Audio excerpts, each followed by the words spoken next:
Once upon a time, in a world not so different from our own, there lived a man named Elias. He wasn't a king, or a knight, or a powerful sorcerer. He was a simple woodcutter, living at the edge of a vast, ancient forest. His life was one of quiet toil, his hands calloused from the axe, his heart content with the simple rhythm of the seasons. One brutal winter, a famine swept across the land. The snow fell relentlessly, burying the forest floor and making his work impossible. The village larders grew bare, and the faces of his neighbors became hollow with hunger and despair.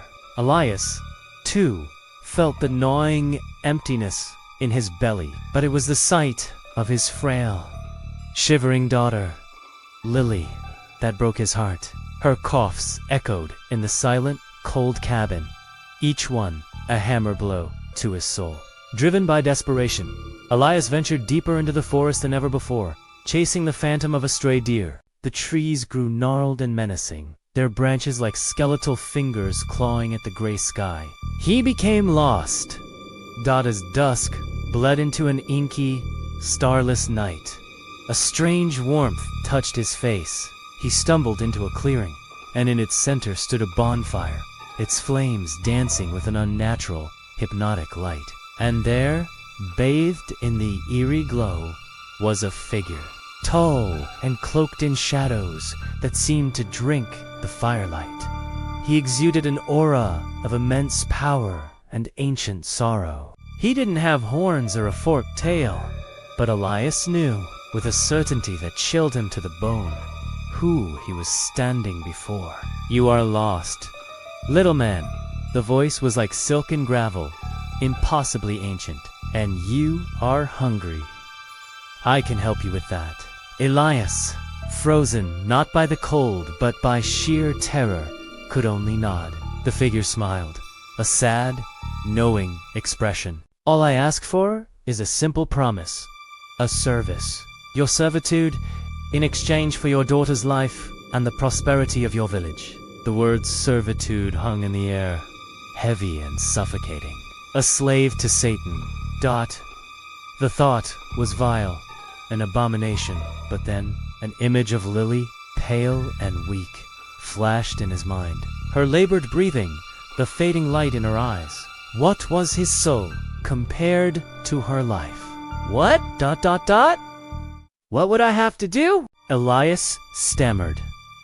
"Oh, nothing so dramatic as you might imagine," the figure chuckled. "No corrupting of innocence or spreading of plagues.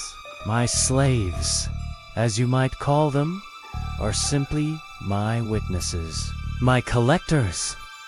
He gestured to the gnarled trees. "I require ... memories ... strong ones. The world is full of moments of profound despair, of agonizing choices, of love lost to pride.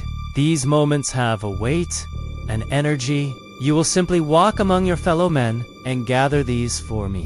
You will feel their deepest regrets, their most painful sorrows, and bring them back to me. In return," he snapped his fingers, and a vision filled Elias's mind. His cabin, warm and overflowing with food, Lily rosy-cheeked and laughing. The village, celebrating a miraculous harvest. It was a devil's bargain, but a devil who understood the language of a father's heart. With tears freezing on his cheeks, Elias agreed. He awoke in his own bed. The cabin was warm. The scent of baking, bread, and roasting meat filled the air. Lily was sitting by the fire, her laughter ringing through the room. The famine, it seemed, had miraculously ended. The village was saved, but Elias was changed. As he walked through the celebrating village, he could feel it. A Pole, the baker, smiling as he handed out free loaves, carried a deep, crushing regret over a promise broken to his own father on his deathbed. The cheerful seamstress, mending clothes for children, was haunted by the memory of a cruel, dismissive word that drove her true love away forever. Elias could feel their pain as if it were his own, a constant, dull ache in his soul. He was no longer just a woodcutter.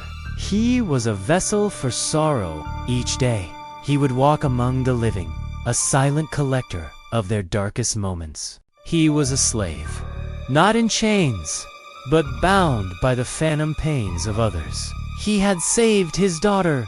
Yes, he had saved his village. But in doing so, he had been condemned to wander the earth, forever feeling the weight of every broken heart, every silent tear, every last regret.